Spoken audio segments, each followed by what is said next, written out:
स्वागत है आपका मिनी ब्लॉकबस्टर के कोवला कास्ट में, जहां कोई भी मुद्दा छोटा नहीं होता और कोई भी सच असहज नहीं होता। आज की बहस का विषय, क्या तलाक के बाद भारत में पुरुषों की जिंदगी बर्बाद हो रही है या फिर आखिरकार उन्हें उनके कर्मों की सजा मिल रही है। चलिए सुनते हैं दोनों पक्षों की कहानी बिना किसी फिल्टर के। इस तीखे बहस में आज आमने सामने है रोहित और निकिता, और सवाल है जो आज के भारत को झकझोर रहा है, क्या तलाक के बाद पुरुषों को नाइंसाफी का शिकार होना पड़ता है या वे बस जवाबदेही से डर रहे हैं। आज होगी रियल बातें बिना लाग लपेट के।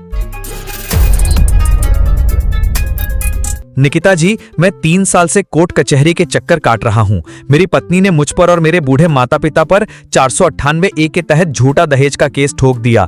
ना कोई मारपीट हुई, ना कभी दहेज मांगा, फिर भी हमें जेल की धमकी मिली। मेरी नौकरी तक छूट गई। मेरे माँ बाप रात रात भर रोते हैं। ये कैसा इंसाफ है, बताइए। रोहित जी, आपकी कहानी सुनकर दुख हुआ, लेकिन सच तो ये है कि औरतें 10-15 साल तक शारीरिक और मानसिक शोषण सहती हैं, तब जाकर हिम्मत करके FIR कराती हैं। आप जैसे लोग हमेशा कहते हैं मैंने कुछ नहीं किया, लेकिन पत्नी को डर क्यों लगा? कुछ तो हुआ होगा। हर औरत थोड़े ही झूठ बोलती है। तो क्या निकिता जी, सिर्फ एक औरत का डर ही काफी है? सबूत की जरूरत नहीं। पुलिस बिना जांच के FIR लिख लेती है और हम जेल की हवा खाने को तैयार। जमानत के लिए लाखों रुपए, वकील के लिए और लाखों रुपए। मेरे घर की सारी जमा पूंजी खत्म हो गई। मेरी बहन की शादी तक टल गई। ये सब क्या है? बर्बादी का टिकट। रोहित जी, ड्रामे की जरूरत नहीं। अगर आप बेगुनाह हैं तो कोर्ट में साबित करिए। और हाँ, मैं मानती हूँ कि कुछ केस झूठे हो सकते हैं, लेकिन इसका मतलब ये नहीं कि 498A को खत्म कर दो। ये कानून उन औरतों के लिए है जो सचमुच दहेज के नाम पर जलाई जाती हैं, पीटी जाती हैं। आपकी तकलीफ को मैं नजरअंदाज नहीं कर रही, लेकिन औरतों की सच्चाई को भी मत भूलिए। हाँ, औरतों की सच्चाई, लेकिन पुरुषों की सच्चाई का क्या? क्या हमारा दर्द कोई नहीं देखेगा? ये एक तरफा कानून क्यों? याद है ब्लू ड्रम मर्डर? एक महिला ने अपने पति की हत्या की, लाश को ड्रम में ठूंस दिया और फिर दुनिया के सामने नाटक करती रही। मीडिया चुप, समाज चुप। और ज्योति मौर्य का केस? उसका पति दिन रात मजदूरी करके उसे IAS बनाता है और वो अफसर बनते ही उसे छोड़ देती है, दूसरी शादी की बात करती है। ये है आपका महिला सशक्तिकरण? रोहित जी, 1-2 केस उठाकर आप पूरे महिला वर्ग को कटघरे में नहीं खड़ा कर सकते। ब्लू ड्रम मर्डर में पुलिस ने महिला को गिरफ्तार किया, कानून ने अपना काम किया। और ज्योति मौर्य क्या? वो अपवाद है। हर औरत ऐसी नहीं होती। आप ये क्यों भूल जाते हैं कि पुरुष भी धोखा देते हैं, औरतों को छोड़ देते हैं? क्या वो अपवाद नहीं? वाह निकिता जी, जब पुरुष गलती करे तो सभी पुरुष एक जैसे हैं, इनकी सोच गंदी है। लेकिन जब औरत मर्डर करे, धोखा दे, तो अपवाद है। ये डबल स्टैंडर्ड क्यों? ज्योति मौर्य ने अपने पति को सड़क पर ला दिया और समाज ने उसे सशक्त महिला का तमगा दे दिया। ये कैसा सशक्तिकरण है जो एक मासूम की जिंदगी तबाह कर देता है? रोहित जी, मैं ज्योति मौर्य का बचाव नहीं कर रही। अगर उसने गलत किया तो उसे सजा मिलनी चाहिए, लेकिन आप ये क्यों भूल जाते हैं कि औरतें भी इंसान हैं। गलतियां दोनों तरफ से होती हैं। आप हर बार औरतों को ही विलन क्यों बनाते हैं? क्योंकि निकिता जी, जब पुरुष गलत करता है तो उसे जेल, सजा और समाज की लानत मलामत, लेकिन जब औरत गलत करती है तो अपवाद कहकर पर्दा डाल दिया जाता है। ये कहाँ का इंसाफ है? अब तो मैरिटल रेप की बात हो रही है। क्या अब हर बार पत्नी गुस्सा हो तो पति पर रेप का केस लग जाएगा? मैंने ऐसे केस देखे हैं निकिता जी, जहां तलाक के बाद बदले की भावना से औरतों ने रेप का झूठा इल्जाम लगाया। कोर्ट में कुछ साबित नहीं हुआ, लेकिन आदमी की जिंदगी, उसका करियर, उसकी इज्जत सब बर्बाद। ये कैसा कानून है? रोहित जी, शादी का मतलब ये नहीं कि औरत की मर्जी मर जाए। जबरदस्ती सेक्स को पति का हक कहना बंद कीजिए। ये 21वीं सदी है। अगर कोई औरत बोल रही है कि उसका शोषण हुआ तो उसकी बात सुननी होगी। हाँ, कुछ झूठे केस हो सकते हैं, लेकिन इसका मतलब ये नहीं कि वैवाहिक बलात्कार को अपराध मानना ही बंद कर दें। लेकिन निकिता जी, आज हालात ये हैं कि बिना सबूत, बिना सुनवाई पुरुष को गुनहगार ठहरा दिया जाता है।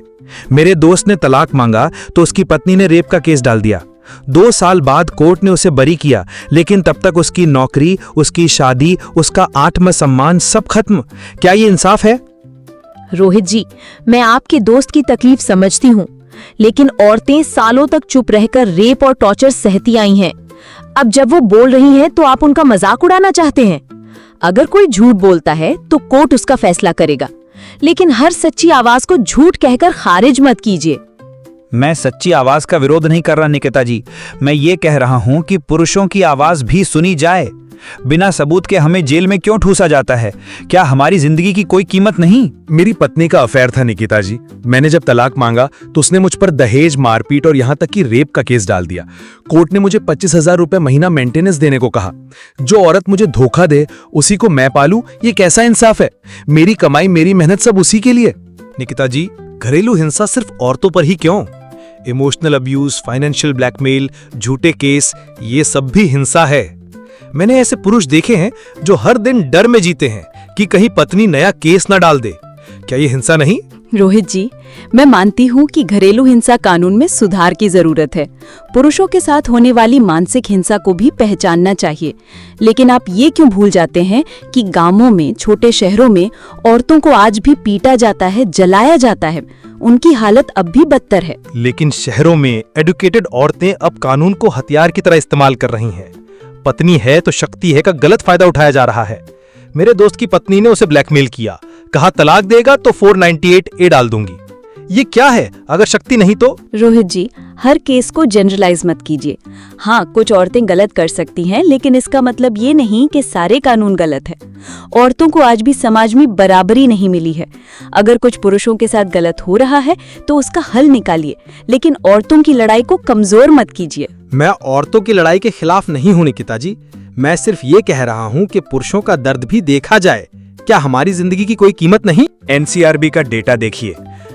हर साल 1 लाख से ज्यादा पुरुष आत्महत्या कर रहे हैं। 70% शादीशुदा पुरुष। ना कोई हेल्पलाइन, ना कोई एनजीओ, ना कोई कानून।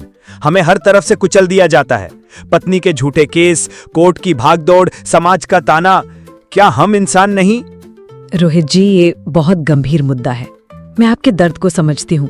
पुरुषों के मानसिक स्वास्थ्य पर बात होनी चाहिए, हेल्पलाइन होनी चाहिए। लेकिन इसका हल ये नहीं कि हम औरतों के लिए बने कानूनों को खत्म कर दें। हमें संतुलन चाहिए, सुधार चाहिए, ना कि एक दूसरे को नीचा दिखाना। संतुलन? निकिता जी, आज पुरुषों के लिए कोई संतुलन नहीं है। हमें हर तरफ से दोषी ठहराया जाता है। मेरे पड़ोसी ने आत्महत्या कर ली क्योंकि उसकी पत्नी ने झूठा केस डाला और वो टूट गया।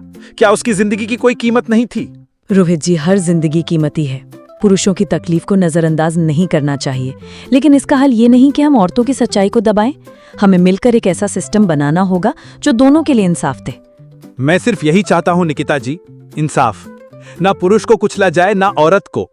लेकिन आज के कानून सिर्फ एक तरफ का दर्द देख रहे हैं। रोहित जी, मैं आपकी बात समझती हूँ।